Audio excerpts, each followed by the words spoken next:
Đây là núi cao nhất sẽ là nguyên, Jrai. Đây này, núi cao nhất.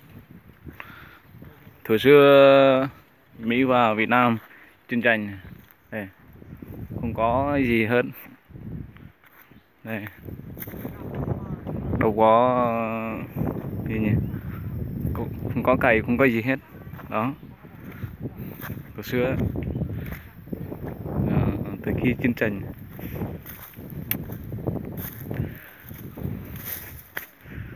núi này không có cày nữa sau khi chiến tranh. Đây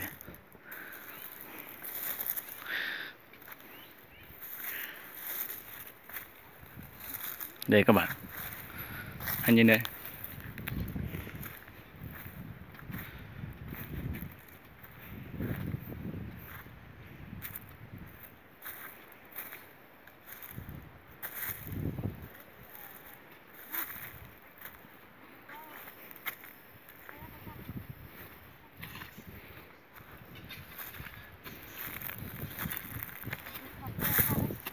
Cá ở ta, cá sạo.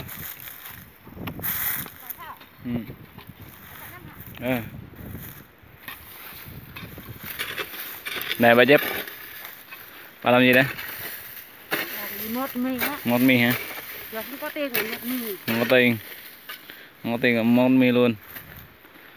Rồi có tiền thì làm sao nữa? Có tiền thì ăn bún. Ăn bún luôn. Có thịt mình đi làm chứ. Thế hả? Thương thế.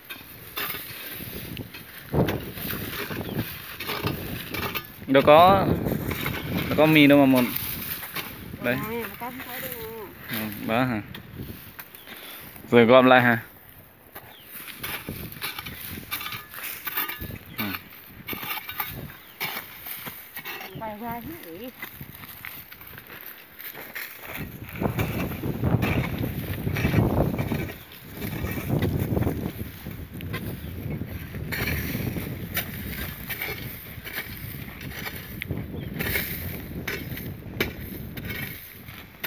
Bây giờ cuộc sống bây giờ càng ngày càng khổ. Ngay cầm ký mi á, một ký nó hạ rồi, 2 ký rồi. Do cái gì dịch bệnh virus corona.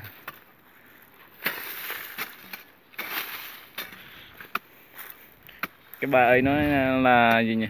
Not corona.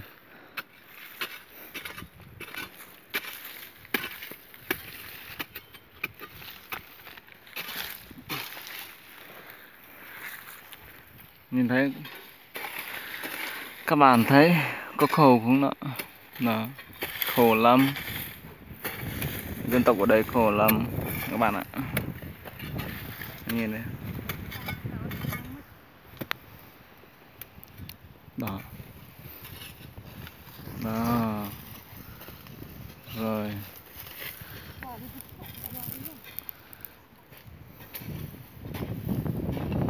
Để kim cơm qua bữa, người ta nói qua bữa thôi, em không biết nữa.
Thấy không các bạn, núi này hồi trước gì nhỉ, chiến tranh Mỹ và Việt Nam đốt hết cái núi này, không có cây nữa. Bây giờ người dân làm việc khổ quá.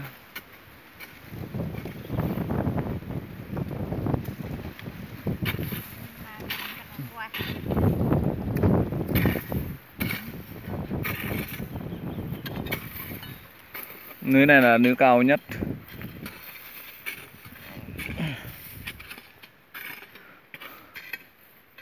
Đó, các bạn thấy không? Thấy được mì là khỏe rồi.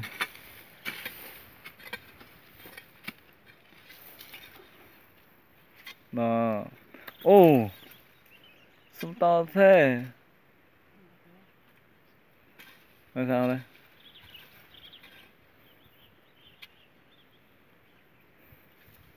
Bây giờ làm khẩu trang, đeo khẩu trang nhiều như thế là sợ bị ô nhiễm hả? Hay là sao? Hả? Hay là sao? Đeo khẩu trang như vậy sợ ô nhiễm hay là sợ nắng á? Hả? Sợ ô nhiễm. Ô nhiễm hả? Virus corona. Corona. Ồ, thế à?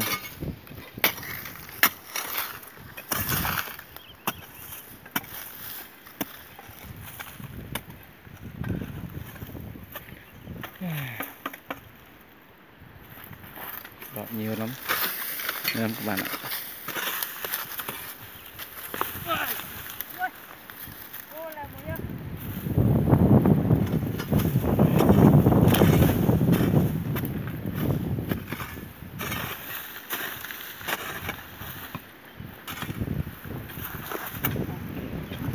Đó.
Bên đi hoa xe.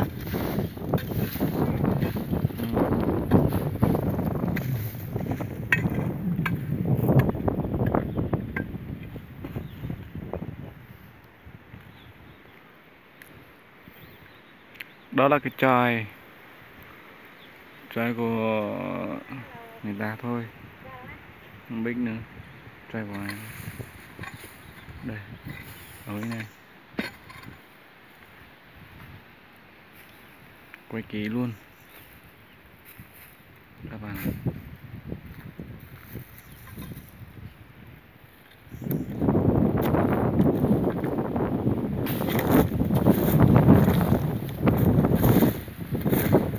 Sau đó cuộc sống bây giờ khó lắm các bạn.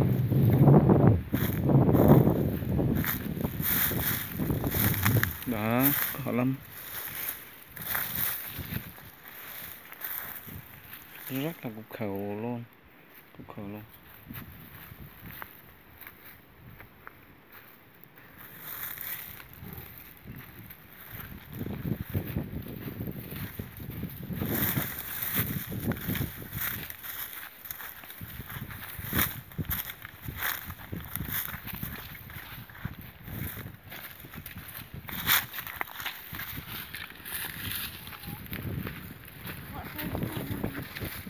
Nó hạ sơ. Bây giờ một xong rồi. Một xong rồi. Là bắt thôi. Đây nè là làm việc trước.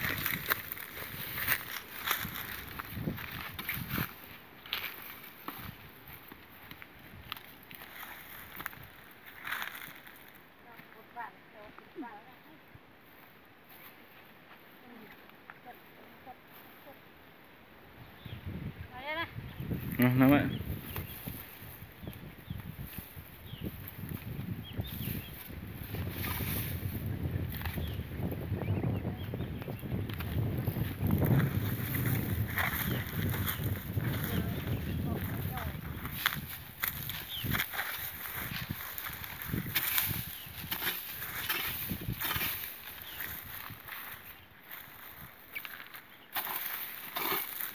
Rồi ta cũng coi lớn.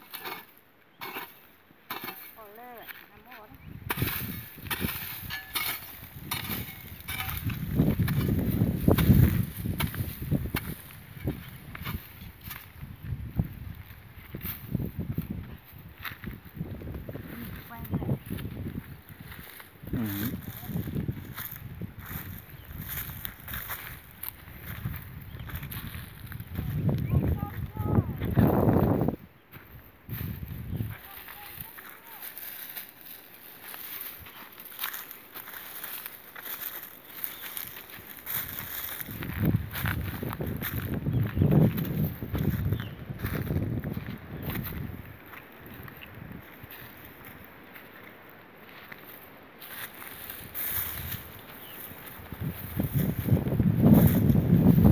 Lăn hết rồi.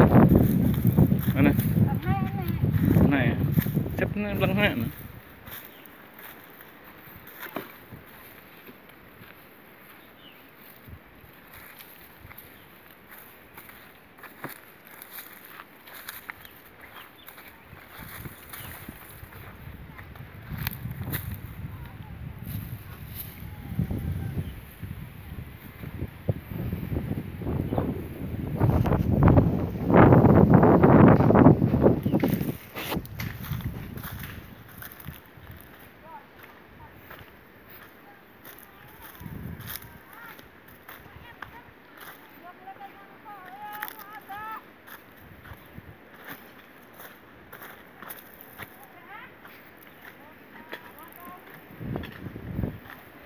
Mình lươn là mình ăn. Hả?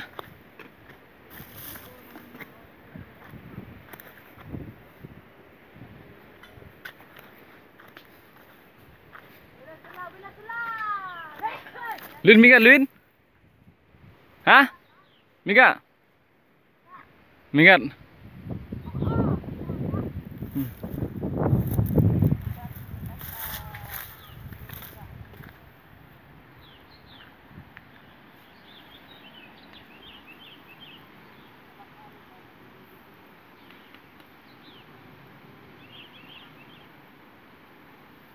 Có giấc nó bà hả?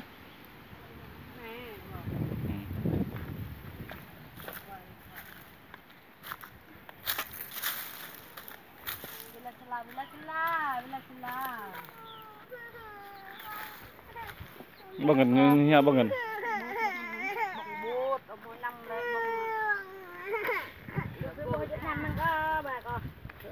Căn ép như bố bồng rồi. Ôi, lại thịt xe là thọc leo bông ơi. Có cái qua blow từng qua cái từ bông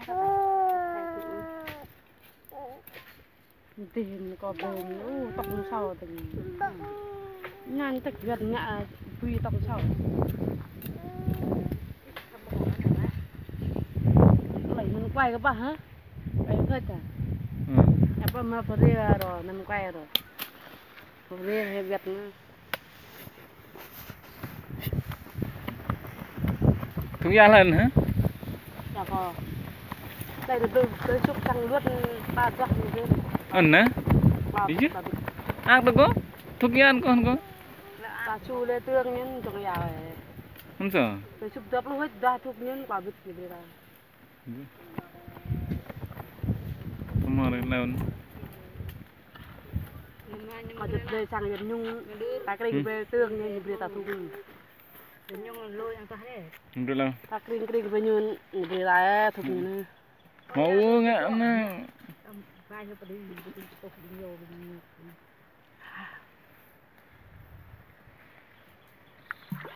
sắm đẹp lẹ bạn đây Mẹ đây. đó Mẹ đây. đây cái bút và cái bút có hương rượu có thôi có cả mò sợ có thể hai trăm mò luôn ạ cho tao hello mọi người đây là mình là Liên Siêu phải không mình đến từ làng Bao Can thêm gật gạn thêm vùng như vùng chặt Cái gãi gần hết ngạn hả? cái loại này hô hả thì bà quay bông bầu quay được cái gì nè mà phải rồi chỉ gật bên cái từ bên đây nhân cơ chấp đến hạn nè ơi đúng à hạn này chấp hạn là cái gì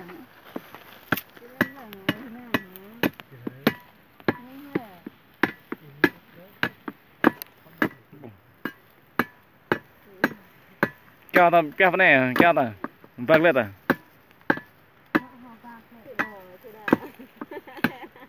Hả?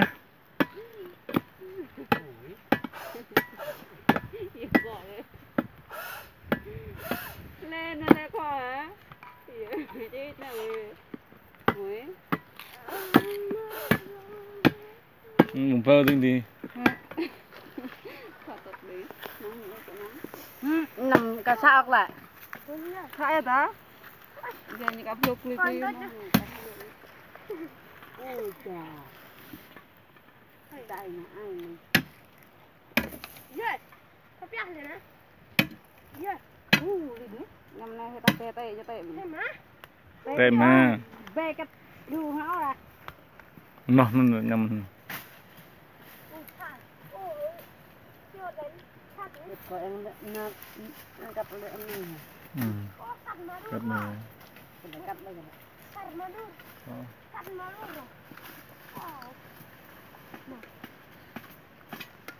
Cắt con ăn là nó giặc mà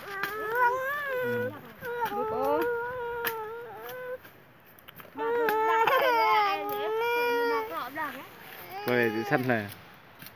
Săn này.